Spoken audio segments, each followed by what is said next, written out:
The photograph still sits on the mantel in a farmhouse outside Lincoln, Nebraska, black and white, fading at the edges. A young man in an army uniform holds a baby boy against his chest, his eyes closed, his lips pressed to the infant's forehead. The woman beside him, blonde hair pinned back, floral dress wrinkled from a sleepless night, stares at the camera with a smile that doesn't reach her eyes. Behind them, the screen door hangs open. Beyond it, a dirt road stretches toward a horizon they would never share again. That photograph was taken on June 2, 1944, 3 days before D-Day. The man's name was Thomas Callahan. He was 26 years old. The baby, Michael, was 4 months old. And the woman, Claire, was about to become one of thousands who would wait by windows that summer, watching for Western Union bicycles that carried yellow envelopes, each one a small death delivered in typed letters. But on that morning, none of them knew. Not yet.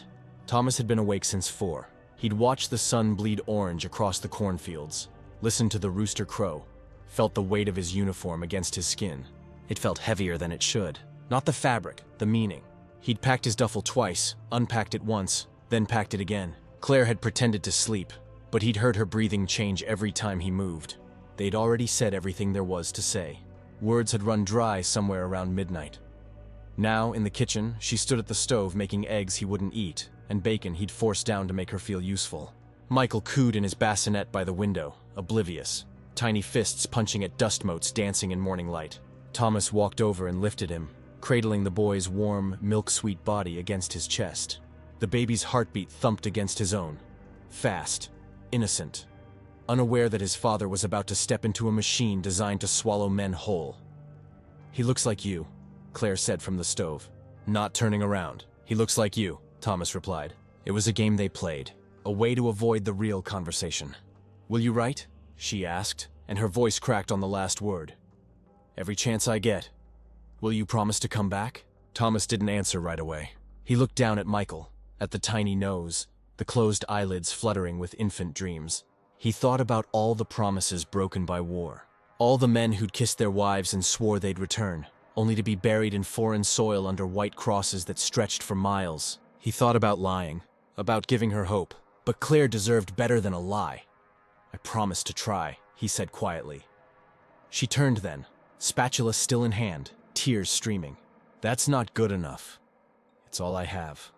The train station at Lincoln was crowded with uniforms and suitcases and women clutching handkerchiefs. The platform smelled of coal smoke and perfume and fear. Thomas held Michael one last time while Claire stood beside him, her hand gripping his elbow like she could anchor him to the earth through sheer will. Other families surrounded them, fathers kissing daughters, husbands embracing wives, brothers shaking hands with a firmness that said everything their mouths couldn't. A whistle blew. Sharp. Final. Thomas handed Michael back to Claire. The baby started crying immediately, as if he understood. Thomas kissed Claire, long, desperate, tasting salt and lipstick and goodbye. Then he picked up his duffel and walked toward the train. He didn't look back. If he looked back, he wouldn't go. And if he didn't go, someone else would die in his place. That's what they'd told him. That's what he told himself. Claire watched him disappear into the crowd of olive drab and khaki. She whispered something, a prayer maybe or a curse, but the train's engine drowned it out. Michael screamed in her arms. Around her, other women wept openly. Some stood frozen, statues carved from shock. One elderly woman fainted, caught by a porter before she hit the concrete. The train lurched forward. Smoke billowed. Wheels screeched against rails. And Thomas Callahan began his journey toward Normandy, toward Omaha Beach, toward a stretch of sand that would be renamed Bloody Omaha by men who survived it. Men who would wake screaming for decades afterward, haunted by the friends they'd left floating in red surf. But Thomas didn't know that yet. None of them did. They only knew that fathers were kissing their babies goodbye, and somewhere deep in their hearts, beneath the patriotic songs and propaganda posters, they suspected the truth. Many would never return.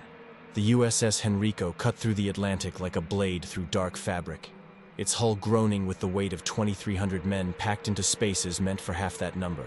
Below deck, Thomas lay in a canvas bunk stacked 3 high, the man above him snoring, the man below him retching into a bucket. The air was thick, sweat, diesel fuel, vomit, fear. It had a smell you couldn't wash off. It soaked into your skin, your hair, your lungs. They'd been at sea for 8 days. 8 days of rolling waves and cold rations and rumors that spread faster than influenza. Some said they were heading to Norway. Others insisted it was France. A kid from Boston, couldn't have been older than 19, swore they were going straight to Berlin. Thomas didn't bother correcting him. Let him have his fantasy. Reality would arrive soon enough, delivered in bullets and artillery shells. Thomas wrote letters by flashlight after lights out, hunched over a notebook with cramped fingers. He wrote to Claire about the ocean, about the other soldiers, about how the stars looked different out here. Brighter somehow, like God was watching closer. He didn't write about the nightmares, didn't mention how he'd wake gasping, convinced he was drowning. Didn't tell her that he'd memorized Michael's face from the photograph he kept in his breast pocket, studying it like a map to a place he might never see again.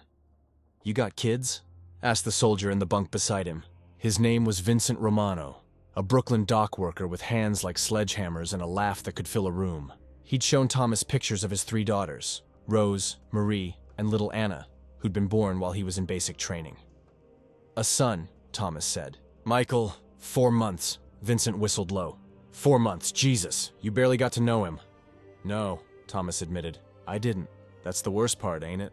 Vincent said, staring at the metal ceiling. "Not the dying, the not knowing. My girls, they'll remember me if I don't come back. But your boy, he won't have a single memory. Just stories. Just that photograph." Thomas felt something cold settle in his stomach. He'd thought the same thing 1,000 times, but hearing it spoken aloud made it real. "Made it unbearable. Then we make sure we come back," Thomas said. Vincent laughed, but there was no humor in it. "Sure, Tommy. We'll just tell the Germans to aim somewhere else." On June 5th, they received their orders. Normandy, Omaha Beach. H hour, 0630. The briefing room fell silent as the commanding officer pointed to a map covered in arrows and X's in coded designations. Thomas studied the beach, a crescent of sand trapped between cliffs and sea, every inch of it covered by German machine gun nests, bunkers, and artillery. It looked like a killing floor designed by architects of hell. "We expect heavy resistance," the officer said, "which was military speak for many of you will die. But intelligence suggests—" A soldier in the back interrupted. "Intelligence doesn't mean shit when you're bleeding out in the surf." The officer's jaw tightened. "Intelligence suggests that our naval bombardment and air support will soften their defenses significantly. Your job is to secure the beach, push inland, and link up with other units. Speed is essential. Hesitation will get you killed. Cowardice will get your brothers killed. Do your duty, and you'll see home again." Thomas wondered how many times that officer had given that speech. Wondered if he believed it himself. That night, the sea was rougher than usual. The ship pitched and rolled, sending men stumbling, sending dinner into buckets and toilets and corners. Thomas couldn't sleep. He sat on the deck, back against the bulkhead, watching the dark water churn beneath a moonless sky. Other soldiers joined him, some praying, some smoking, some just staring into nothing. Vincent appeared, cigarette dangling from his lips. "Can't sleep either, huh?" "No." "You scared?" Thomas considered lying, considered saying something brave, but Vincent deserved honesty. "They all did. Terrified," Thomas said. Vincent nodded. "Good. That means you're not stupid." He took a long drag, exhaled smoke that the wind snatched away. "You know what keeps me going? It ain't the flag or the speeches or any of that. It's thinking about Rose's 8th birthday. She wants a bicycle, red with a bell and a basket. I told her if I came home, I'd get her the best damn bicycle in Brooklyn." "That's a good reason," Thomas said. "What's yours?" Thomas pulled out the photograph, creased now, worn at the edges from too much handling. Michael's face stared up at him, frozen in that moment before everything changed. "I want to teach him how to throw a baseball," Thomas said quietly. "How to tie his shoes, how to be a good man. I want to walk him to school on his first day. I want to be there when he graduates. When he falls in love, when he has kids of his own," his voice caught. "I want to be his father, not just a story." Vincent looked at the photograph for a long moment, then at Thomas. "Then we survive," he said. "Whatever it takes, we survive." They shook hands in the darkness, a promise between strangers who'd become brothers. The next morning, June 6, 1944, the invasion began, and the English Channel filled with ships, thousands of them, carrying men toward a beach that would devour them by the hundreds. The landing craft hit the water at 0545, 29 minutes before H hour. Thomas and 31 other soldiers crouched inside the steel box, packed shoulder to shoulder, rifles clutched to chests, helmets strapped tight. The ramp was still up, blocking their view, but they could hear everything. The roar of aircraft overhead, the thunder of naval guns pounding the coast, The metallic clank of the boat's engine straining against the tide. 2 minutes, the coxswain shouted. Thomas's hands were shaking. He pressed them against his thighs, trying to stop the tremor, but it only spread into his legs, his chest, his jaw. Around him, other men muttered prayers or stared at nothing or vomited between their boots.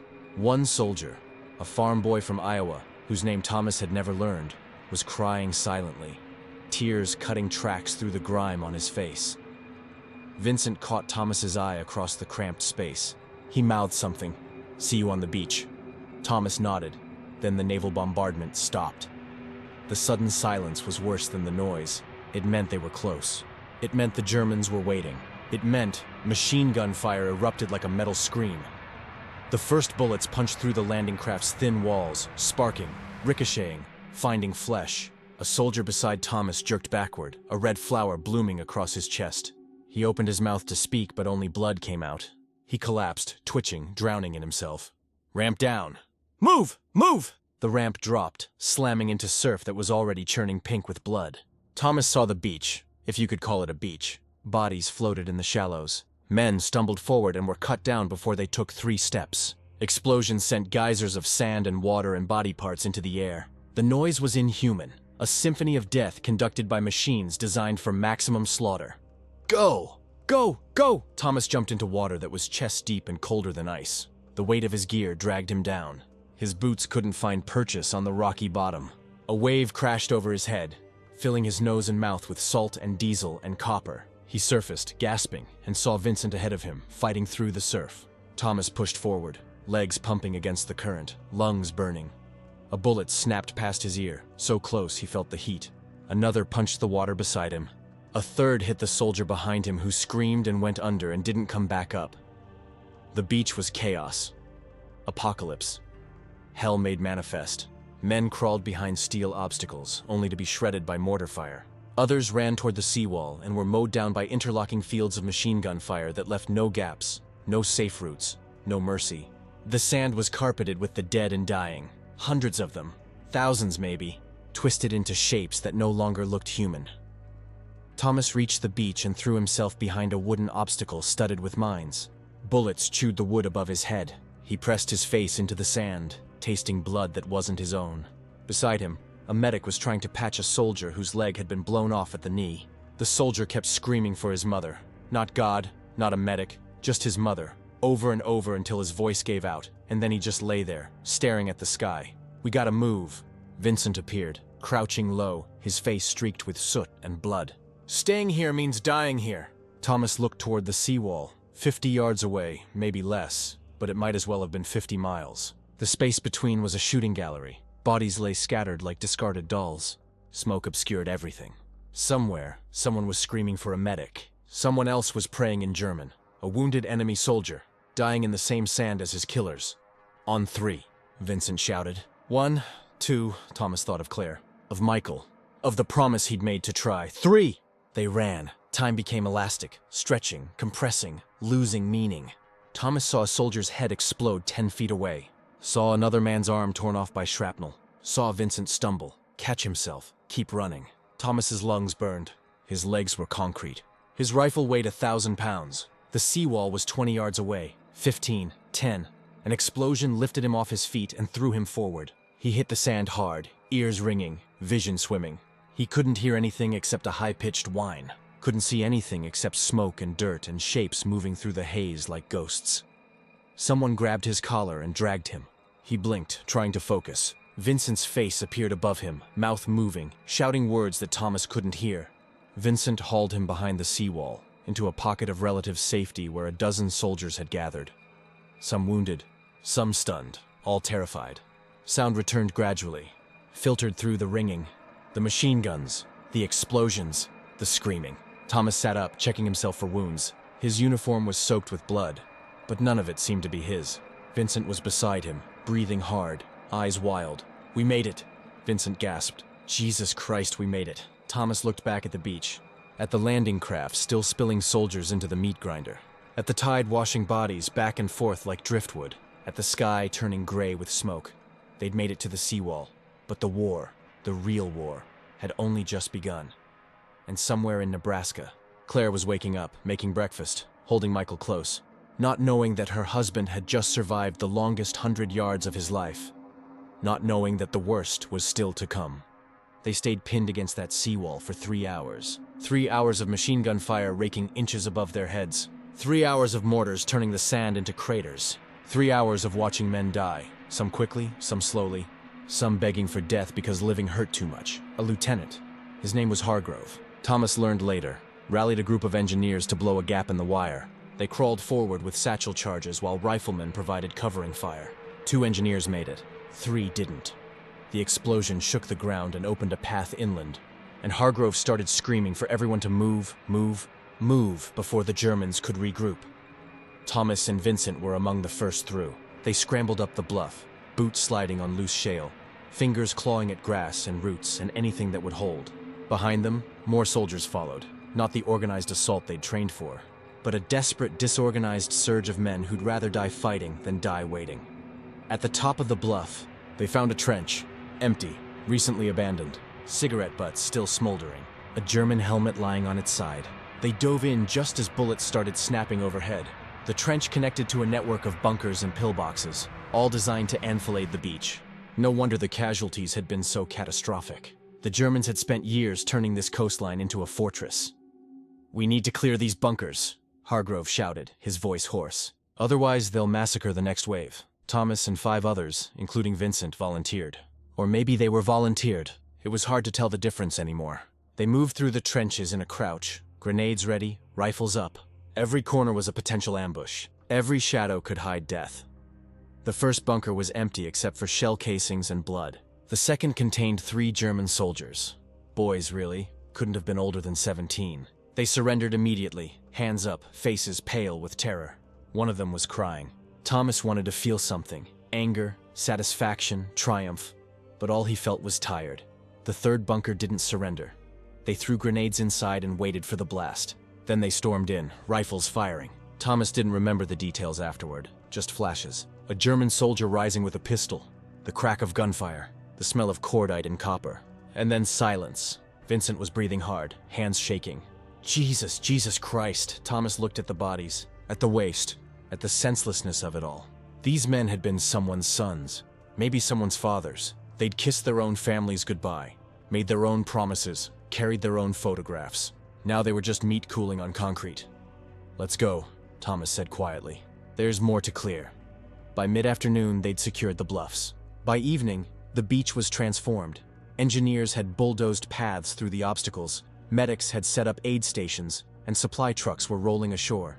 The dead had been gathered into rows, covered with tarps, waiting for graves registration to count them, identify them, turn them into statistics. Thomas walked past those rows, looking for faces he recognized. He found too many. Vincent found him sitting on an overturned ammunition crate, staring at nothing. "You okay?" Vincent asked, though it was a stupid question. Nobody was okay. "I keep thinking about that German kid," Thomas said, "the one who was crying in the bunker. He looked like my brother. Same eyes." Vincent sat down beside him, lit a cigarette, offered one to Thomas, who shook his head. "War doesn't care about resemblance," Vincent said. "Doesn't care about anything except feeding itself." "Then why are we here?" "Because if we weren't, they'd be in Brooklyn, in Nebraska, in every town where kids play and fathers work and mothers worry. That's why." Vincent took a long drag. "Doesn't make it easier. Doesn't make it right. But it's the reason." Thomas pulled out the photograph of Michael. The edge was torn now, damaged during the chaos, but the face was still clear, still perfect, still worth surviving for. "I want to go home," Thomas whispered. "Yeah," Vincent said. "Me too." That night, they dug foxholes and tried to sleep while German artillery pounded the beach behind them. Thomas lay in the dark, listening to explosions, listening to distant screaming, listening to his own heartbeat that seemed too loud, too fast, too fragile. He thought about Claire, about whether she'd gotten his letters, about whether she was sleeping or worrying or staring at that same photograph, wondering if he was alive or dead. A runner appeared at dawn with orders. They were moving inland. Their division would push towards St. Lo, help break out of the hedgerows, link up with airborne units scattered across Normandy. It would take weeks, maybe months. Every field would be contested. Every village would cost blood, but they'd survive the beach. And survival, Thomas was learning, was its own kind of curse. Because now he had to keep surviving, keep fighting, keep killing, when all he wanted was to close his eyes and wake up back in Nebraska, holding his son, kissing his wife, pretending that war was something that happened to other people in faraway places. Vincent clapped him on the shoulder. "Come on, Tommy. Long way to go yet." Thomas nodded, picked up his rifle, and followed Vincent toward the hedgerows. Behind them, the English Channel lapped at sand-stained rust red, and in Nebraska, Claire kissed Michael's forehead and prayed to a god she wasn't sure was listening. 3 months later, Thomas Callahan sat in a field hospital outside St. Lo, watching rain tap against canvas. His left arm was in a sling, shrapnel from a mortar that had killed 2 men standing beside him and left him with scars he'd carry forever. The doctors said he was lucky. Lucky. As if luck meant anything when Vincent Romano had been buried in a cemetery outside Carentan, under a white cross next to 400 others. Vincent had died clearing a hedgerow on July 18th. A German sniper had shot him through the throat. He'd died fast, the medic said, as if that mattered. As if fast was better than slow when the result was the same. Thomas had been there when it happened, had held Vincent's hand while the light left his eyes, had promised to find Vincent's daughters after the war, to tell them their father had been brave, had been good, had died for something that mattered. Thomas didn't know if he believed that last part anymore. He'd written 12 letters to Claire since Normandy, short ones, because there was too much to say and no safe way to say it. He couldn't tell her about the German machine gunner he'd shot who turned out to be a woman. Couldn't tell her about the French village they'd liberated where the SS had executed every man over 15. Couldn't tell her that he woke up every night choking on phantom smoke, hearing Vincent's last wet breath, seeing faces of the dead floating in the dark. So instead he wrote about the weather, about the food, about how he missed her, about how he couldn't wait to hold Michael again, about how he was fine, everything was fine. The war was almost over, lies wrapped in love, delivered by military post. The nurse who changed his bandages was from Iowa. Her name was Lieutenant Sarah Mitchell, and she'd been overseas for 18 months. She'd seen more death than most soldiers, had held more hands, had written more letters to families explaining that their sons, husbands, fathers had died bravely, quickly, without pain. More lies wrapped in compassion, delivered with condolences. "You have a family?" she asked while wrapping his arm. "A wife. A son. How old?" "He'll be 7 months next week." Thomas paused. I've never heard him laugh. Never heard him say a word. He was barely old enough to focus when I left. Sarah's hand stilled. "Then you make sure you get back to him. You hear me? Whatever it takes. And if I don't? If I end up under one of those white crosses?" She met his eyes. "Then he'll grow up knowing his father sacrificed everything for his future. That's not nothing, soldier. That's everything." Thomas was shipped back to his unit 2 weeks later. By then, Paris had been liberated, and the Allies were pushing toward the German border. The optimists said the war would be over by Christmas. The realists said it would drag into 1945, maybe longer. Thomas didn't speculate. He just focused on the next day, the next hour, the next breath. On December 16th, 1944, the Germans launched their final major offensive in the Ardennes, the Battle of the Bulge. Thomas's unit was rushed north to help contain the breakthrough. They fought in snow that turned pink with blood, in forests where the trees exploded from artillery fire, in cold so vicious that frostbite killed nearly as many men as bullets. It was there, in a frozen foxhole outside Bastogne, that Thomas made a decision. He pulled out his battered notebook and wrote his final letter to Claire. Not the sanitized version he'd been sending, the real one. "The true one, my dearest Claire, if you're reading this, then I didn't keep my promise. I'm sorry. God, I'm so sorry. I tried so hard to come back to you, to Michael, to the life we were supposed to have. But this war is hungry, and it takes and takes until there's nothing left. Tell Michael about me. Not the sanitized version. Not just the photograph. Tell him I was scared every single day. Tell him I cried when Vincent died. Tell him I killed men who probably had families just like ours. Tell him war isn't glorious or noble or any of the things they say in speeches. Tell him it's horror and waste and grief that never ends. But also tell him I loved him. Tell him that every step I took, every bullet I dodged, every morning I woke up alive. I did it because I wanted to teach him how to throw a baseball. Because I wanted to walk him to school. Because I wanted to be his father, not just a memory. And Claire, my love, my heart. Forgive me. Forgive me for leaving. Forgive me for not coming back. Forgive me for breaking the promise I made on that train platform. I love you. I have always loved you. I will love you beyond death, beyond memory, beyond time itself. Kiss our son for me. Tell him his father tried. Forever yours, Thomas." He sealed the letter, addressed it, and gave it to the chaplain with instructions to mail it only if he didn't survive. On January 8, 1945, Thomas Callahan was wounded by artillery fire during a German counterattack. Medics pulled him from the rubble of a farmhouse and evacuated him to a field hospital. The wound was serious, internal bleeding, damaged organs, but survivable. He underwent surgery, spent weeks in recovery, and by March was deemed fit enough to be sent home. He arrived in Lincoln on April 3, 1945, 10 months and 1 day after he'd left.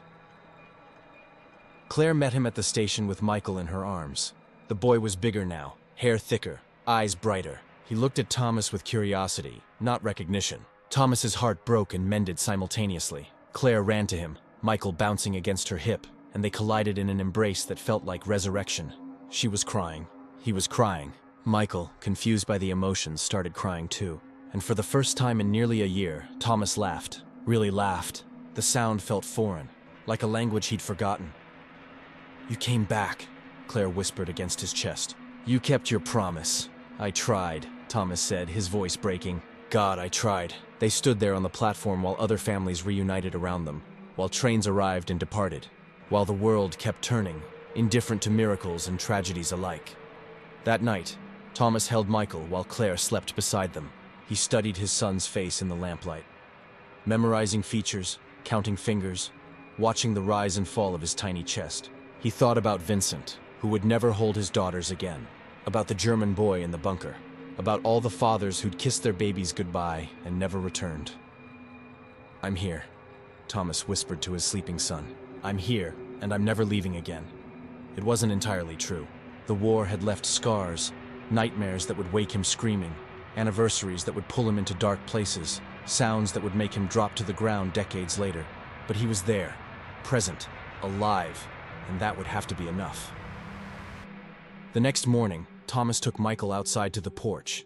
The sun was rising over the cornfields, painting everything gold. He pointed to the horizon. "See that?" he said to the baby who couldn't understand. "That's what we fought for. Not the flag, not the speeches, this right here. You and your mother and mornings like this. That's what matters. That's what we tried to save." Michael gurgled and grabbed Thomas's finger.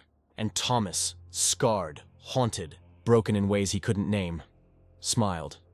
Because some fathers who kissed their babies goodbye did return, and some promises, despite everything, were kept.